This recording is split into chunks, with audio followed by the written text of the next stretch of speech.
agora às 18 horas, porque nós temos uma campanha, a queda das muralhas. 18 horas estaremos firmes e fortes, para que o Senhor, Deus nosso Pai, possa derrubar as muralhas e tirar os impedimentos diante de nós. Fiquem todos com Deus, aquele abraço bem apertado.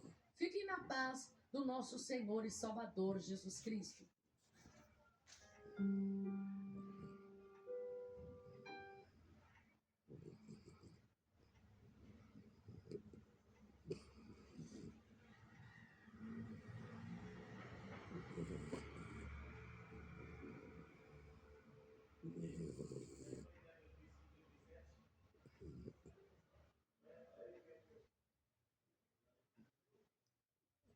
Roncando, gente, no meu pé, ó.